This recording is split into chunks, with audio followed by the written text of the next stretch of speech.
নমস্কাৰ। অনুহাটি পেজলৈ আগবাঢ়ি লৈ দিছে যোগ কৰোঁ হা 26ৰ লগত 5 যোগ কৰিব লাগে। প্ৰথমে এককৰ পৰা কৰিব লাগিব 6 পাছে কিমান 11। তো 11 আমি কি পাম 1 2 1 11 1 বহাব পাৰোঁ আৰু 1 কৰিলে 1 2 3 তাৰমানে কিমান হ'ল 31। আমি কিদৰে কৰিলোঁ আমি এইদৰে কৰিব পাৰোঁ। আমি অংকটো যদি এইদৰে কৰিলোঁ কিমান আছিলে 26ৰ লগত 5 যোগ কৰিব লাগে। তো এইটো হ'ল 1 এইটো হ'ল 1 এইটো হ'ল 10 বা 10 2 10 6 আৰু 5 1 যোগ কৰিব লাগে। তো আমি কি কৰিম 6 আৰু 5 যোগ কৰিলে কি মানে 11। 11ত কি আছে 1 2 1। তো আমি কি কৰিম একৰটো বহাব লাগিব। তাৰমানে 1 বহাম 1 2 থাকি গ'ল 1 2টো ইয়াত যাবগৈ। তাৰমানে 2 আৰু এই 1 2 কিমান হ'ল 3 31 হ'ল। সেইদৰে আমি খৰটো পাইছিলোঁ 37ৰ লগত 8 যোগ কৰিব লাগে। তো আমি কিদৰে কৰিম এইটো হ'ল 1 এইটো হ'ল 10 বা 10 3 10 7 আছে। তো 7ৰ লগত 8 যোগ কৰিলে কিমান হয় 7 আৰু 8 15 হয়। তাৰমানে 1 10 5 1 10 5 15 তো 1 10 5 15 হয়। তো 1টো বহাম আমি এককত যিহেতু এইটো একক 5 বহালোঁ 1 2 থাকি গ'ল 1 2টো আমি ইয়াত ওপৰত এইদৰে লিখি দিওঁ। তো 3 2 আৰু 1 2 কিমান হ'ল 4 2 মানে 45। ইয়াৰ পিছৰটোলৈ আগবাঢ়ো। ইয়াৰ গড়টো আছিলে 52ৰ লগত 29 যোগ কৰিব লাগে। তো আমি কিদৰে কৰিম ইয়াত কি আছে 5 10 2 ইয়াত 2 10 9। তো এইটো হ'ল 1 এইটো হ'ল 10 বা 10। তো আমি 9 2 লগত যোগ কৰিলে 9 10 11 হ'ল। তাৰমানে 1 10 1 11। তো 1 10 1 11 তো একৰটো বহাওঁ আমি একৰ ঘৰৰ বোলে 1 বহালোঁ 1 2 থাকি গ'ল 1 2টো আমি ওপৰত এইদৰে লিখি লওঁ। তাৰমানে 5 আৰু 2 7 আৰু 1 2 8 8 2 হৈ গ'ল 8 2 1 81। আমি এইদৰে কৰিব লাগিব। ইয়াৰ পিছৰটো ঘৰ নম্বৰটো আছিলে 66ৰ লগত 14 যোগ কৰিব লাগে।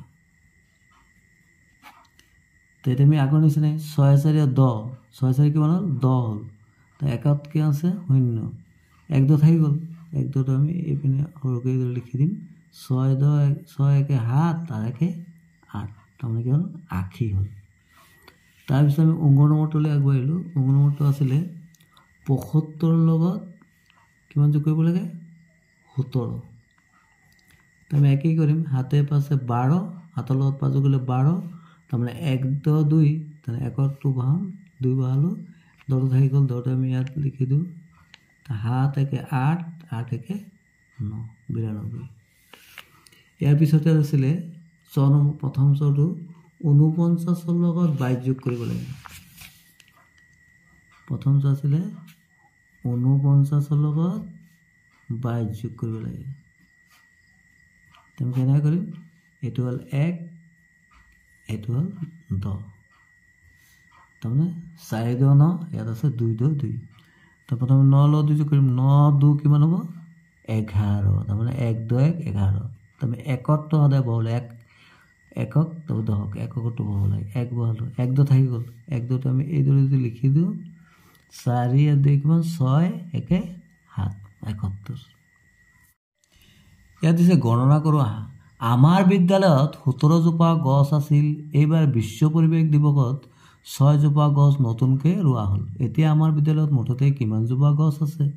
তাৰমানে আগতেতো 17 জোপা আছিলে আকৌ নতুনকৈ 6 জোপা হ'ল মানে বাঢ়িলে নহয় জানো।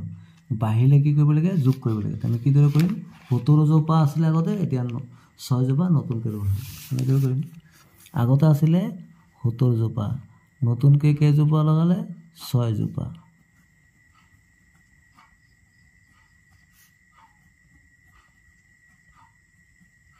যোগ কৰিম 6ৰ লগত 7 যোগ কৰিলে 6 আৰু 7 13 1 2 3 13। তো 3 বহিলে কৰিলে 1 2 থাকি গ'ল 1 2টো আমি ইয়াত লিখিলোঁ 1 1 2 তাৰমানে কিমান হ'ল এতিয়া 23 জোপা। ইয়াৰ পিছত আছিলে 2 নম্বৰটো পৰমজিতৰ জন্মদিনত বন্ধু বান্ধৱীক খুৱাবলৈ মাকে 32টা বৰফি আৰু দেউতাকে 38টা ৰসগোল্লা কিনিলে। দুয়োৱে মুঠতে কিমান মিঠাই কিনিলে? মানে 32টা বৰফি আৰু 38টা ৰসগোল্লা আছিলে, তাৰমানে দুয়োৱে কিমান মিলিলে? তাৰমানে আমি কি কৰিব লাগিব? যোগ কৰিব লাগিব। বৰফি কিমানটা আছিলে? 32টা আৰু ৰসগোল্লা 38টা। তো মুঠ কিমান হ'ল? আমি যোগ কৰিব লাগিব। আমি এককৰ পৰা কৰিম, যিহেতু এককত ইয়াত আছে 8, ইয়াত আছে 2, 8 আৰু 2 যোগ কৰিলে 10, 10 0, কাৰণ 10টোতো আমি এইদৰে লিখোঁ, তো এককটো বহাব লাগে, 0টো পৰিব, 1টো থাকি গ'ল, 1টো আমি যদি এইদৰে লিখি লওঁ ভাল হয়। 3 3 6 1 7, তাৰমানে মুঠ কিমান হ'ল? 70টা। 3 নম্বৰ প্ৰশ্ন, ৰফিকে এখন ক্ৰিকেট খেলত 51 ৰান কৰিছিল আৰু আন এখন খেলত 25 ৰান কৰিছিল। তেওঁ দুয়োখন খেলতে মুঠতে কিমান ৰান কৰিছিল?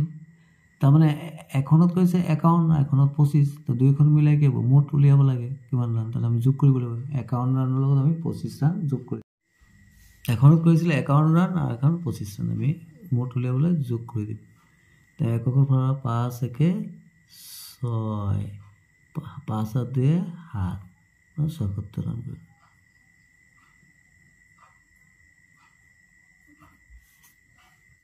ভিডিঅ'টো চোৱাৰ বাবে সকলোলৈ ধন্যবাদ থাকিল। Thank you so' much.